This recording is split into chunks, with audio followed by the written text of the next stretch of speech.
दोस्तों, एक नई दिशा दिखाने वाली एक अच्छी हिंदी कहानी लाई हूँ आपके लिए। क्या यह सच है कि आत्मा होती है? प्रातः काल का समय था। गुरुकुल में हर दिन की तरह गुरुजी अपने शिष्यों को शिक्षा दे रहे थे। आज का विषय था आत्मा। आत्मा के बारे में बताते हुए गुरुजी ने गीता का यह श्लोक बोला। नैनम छिन्दति शस्त्राणि नैनम दैति पावक न चैनम कलेदैर्नत्यापो न शोषयति मारुत। अर्थात आत्मा को न शस्त्र छेद सकते हैं, न अग्नि जला सकती है, न जल उसे गला सकता है और न हवा उसे सुखा सकती है। इस आत्मा का कभी भी विनाश नहीं हो सकता, यह अविनाशी है। यह सुनकर एक शिष्य को जिज्ञासा हुई। वह बोला, किंतु गुरुवर, यह कैसे संभव है?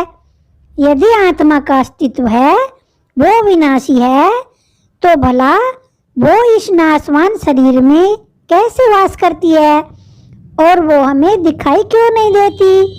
क्या सचमुच आत्मा होती है? गुरुजी मुस्कुराए और बोले, पुत्र, आज तुम रसोई घर में एक कटोरा दूध ले लेना और उसे सुरक्षित अपने कमरे में रख देना और कल इसी समय वह कटोरा लेकर यहाँ उपस्थित हो जाना। शिष्य बोला, पर मेरे सवाल का जवाब तो आपने दिया ही नहीं। गुरुजी बोले, मैं तो कह रहा हूँ वो करो। अगले दिन शिष्य कटोरा लेकर उपस्थित हो गया। गुरुजी ने पूछा, क्या दूध आज भी पीने योग्य है? शिष्य बोला, नहीं गुरुजी, यह तो कल रात ही पट गया था, लेकिन इसका मेरे प्रश्न से क्या लेना देना? गुरुजी शिष्य की बात काटते हुए बोले, आज भी तुम रसोई में जाना और एक कटोरा दही ले लेना और कल इसी समय दही का कटोरा लेकर यहाँ उपस्थित हो जाना। अगले दिन शिष्य दही का कटोरा लेकर सही समय पर उपस्थित हो गया। गुरुजी ने पूछा, क्या दही आज भी उपयोग करने के लिए ठीक है? शिष्य बोला, जी हाँ गुरुजी, ये अभी भी ठीक है। अच्छा ठीक है, कल तुम फिर इसे लेकर यहाँ आना। गुरुजी ने आदेश दिया। अगले दिन शिष्य फिर से दही को लेकर आया। गुरुजी ने पूछा, क्या दही आज भी कल जैसी ही है? शिष्य बोला, दही में खटास आ रही है और वह कुछ खराब लग रही है। इस पर गुरुजी ने कटोरा एक तरफ रखते हुए कहा, कोई बात नहीं, आज तुम रसोई से एक कटोरा घी लेकर जाना और उसे तब लेकर आना जब तक कि वो खराब न हो जाए। एक दिन बीतते गए पर घी खराब नहीं हुआ और शिष्य रोज खाली हाथ ही गुरु के समक्ष उपस्थित होता रहा। फिर एक दिन शिष्य से रहा नहीं गया और उसने पूछ ही लिया, गुरुवर, मैंने बहुत दिनों पहले आपसे एक प्रश्न किया था। यदि आत्मा का अस्तित्व है, वो विनाशी है, तो भला वो इस नाशवान शरीर में कैसे वास करती है और वह हमें दिखाई क्यों नहीं देती? क्या सचमुच आत्मा होती है? पर इसका उत्तर देने के बजाय आपने मुझे दूध, दही, घी में उलझा दिया। क्या आपके पास इसका कोई उत्तर नहीं है?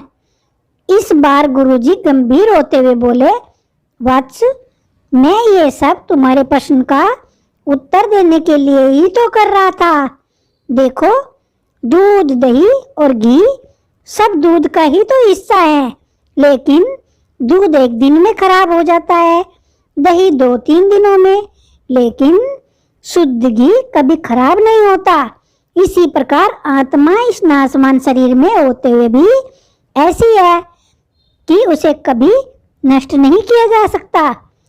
ठीक है गुरुजी, मान लिया कि आत्मा विनाशी है, लेकिन हमें घी तो दिखाई देता है, पर आत्मा नहीं दिखती।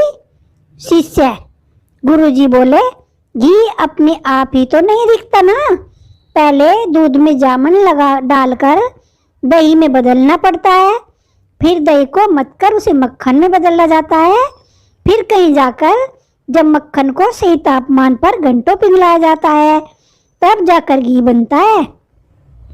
हर इंसान आत्मा का दर्शन यानी आत्म दर्शन कर सकता है, लेकिन उसके लिए पहले इस दूध रूपी शरीर को भजन रूपी जामन से पवित्र बनाना पड़ता है। उसके बाद कर्म की मथनी से इस शरीर को दीन दुखियों की सेवा में मथना होता है और फिर सालों तक साधना व तपस्या की आंच में इसे तपाना होता है, तब जाकर आत्मदर्शन संभव हो पाता है। शिष्य गुरु जी की बात अच्छी तरह से समझ चुका था। आज उसकी जिज्ञासा शांत हो गई थी। उसने गुरु के चरण स्पर्श किए और आत्मदर्शन के मार्ग पर आगे बढ़ गया। दोस्तों, हमें मेडिटेशन जरूर करना चाहिए।